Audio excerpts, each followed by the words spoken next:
Hello everyone. So the question is benzoic acid and phenol, which one is more acidic, right? तो term से clear करते हैं acidic क्या होता है। एसिडिक को हम कैसे समझाएंगे। So the acidity we can measure like कितना आसानी से वो H प्लस लूज करता है, यानी बनने वाला जो प्रोडक्ट होगा वो कितना स्टेबल होगा, राइट। तो आपको दोनों स्ट्रक्चर में दिख रहा होगा कि इनके पास कॉमन OH ग्रुप होता है, इसमें भी COOH ग्रुप है और OH है। यहाँ पे जो बॉन्ड टूटेगा वो O और H का टूटेगा, क्योंकि हमें H प्लस निकालना है। H प्लस यानी हाइड्रोजन आयन, राइट। तो कौन आसानी से हाइड्रोजन आयन निकालेगा वो डिसाइड करेगा कि बनने वाला प्रोडक्ट कितना स्टेबल होगा। रिएक्शन जो होगी एसिडिक रिएक्शन जिसको हम बनाएंगे, जिसमें जैसे बेंजोइक एसिड जो है वो किस तरह से रिएक्शन शो करेगा। ये आपका बेंजोइक एसिड है, राइट।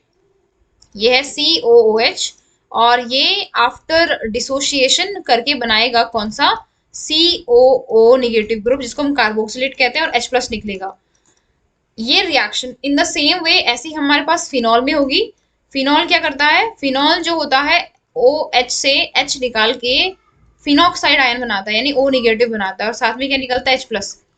इन दोनों रिएक्शन में जो ये हो रही है इसको हम एसिडिक डिसोसिएशन कह सकते हैं। जो बनने वाला प्रोडक्ट है, चाहे वो कार्बोक्सिलेट आयन है और फिनॉक्साइड आयन है, ये डिसाइड करेगा कि रिएक्शन फेवरेबल है और ज्यादा फेवरेबल किसके केस में है। जितनी ज्यादा फेवरेबल होगी, यानी रेट ऑफ रिएक्शन जितना तेजी से होगा, उसकी एसिडिटी उतनी ज्यादा होगी। तो ये यानी टोटली डिपेंडेंट है इन प्रोडक्ट पे, कार्बोक्सिलेट आयन और फिनॉक्साइड पे। स्टेबिलिटी अगर मैं आपको वैसे पूछूं according to the structure, what do you think. अगर हम नॉर्मल चलें तो इसमें बच्चे कंफ्यूज होते हैं कि अगर हम रेजोनेटिंग स्ट्रक्चर देखें जस्ट बेस्ड ऑन दिस जो दिख रहा है, तो number of resonating structure phenoxide ion की ज्यादा होते हैं। कैसे होते हैं, let me draw for you. So for the carboxylic carboxylate ion, this is the C double bond O negative, right. इसमें नेगेटिव चार्ज यहाँ से इधर को जाएगा, तो हमारे पास एक और रेजोनेटिंग स्ट्रक्चर होगा and it will look like that, right. दो रेजोनेटिंग स्ट्रक्चर है। लेकिन अगर आप फिनॉक्साइड पे जाओ तो यहाँ पे इलेक्ट्रॉन्स के मूवमेंट की वजह से हमारे पास नंबर ऑफ रेजोनेटिंग स्ट्रक्चर जो होते हैं वो कितने मिलेंगे। देखो बॉन्ड अब जो है जो निगेटिव चार्ज है वो रिंग पे आ गया, तो रिंग पे आने की वजह से आपको पहला रेजोनेटिंग स्ट्रक्चर मिला। In the same way second resonating structure, again bond घुमा इधर को, ये वाला बॉन्ड आएगा इधर को, निगेटिव आ गया पैरा पे, पैरा पोजीशन पे।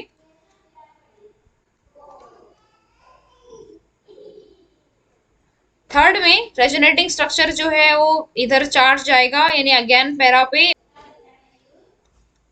तो यहाँ पे निगेटिव चार्ज है, बॉन्ड यहाँ और यहाँ। So this is the last one, और इसके बाद ये बॉन्ड जाएगा O पे, निगेटिव चार्ज आएगा। स्ट्रक्चर एज इट इज आ गया है। बस कुल मिला के रिंग की बॉन्ड्स जो है आपको मूव करते हुए दिखेंगे कि वो अपनी जगह से मूव हो गए, लेकिन number of resonating structure as you can see phenoxide में ज्यादा है। तो व्हाट डू यू थिंक। बच्चे इसी चीज में कंफ्यूज होते हैं अगेन, बिकॉज फिनॉक्साइड आयन में ज्यादा रेजोनेटिंग स्ट्रक्चर है, it should be more stable, right. लेकिन ये केस नहीं होता। होता क्या है, निगेटिव चार्ज जो है O से किसकी तरफ आ रहा है, कार्बन की तरफ।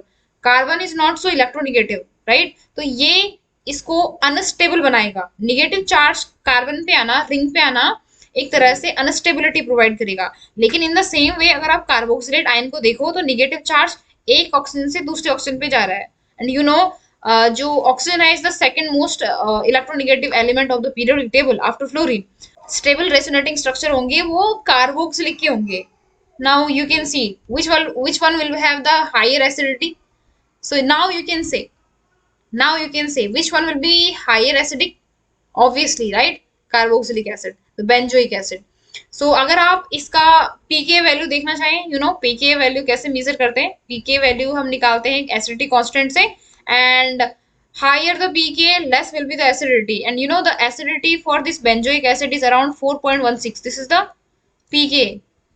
पीके वैल्यू जितना कम होगा एसिडिटी उतनी ज्यादा होगी। सो फिनॉल की पीके वैल्यू होता है 10, and you can see pK value कम किसका है, बेंजोइक एसिड का। तो एसिडिटी किसकी ज्यादा होगी, बेंजोइक एसिड की। ये तो रिजल्ट है, रीजन ये है जो आपने नीचे करा। सो आई होप आपको ये क्लियर हुआ हो।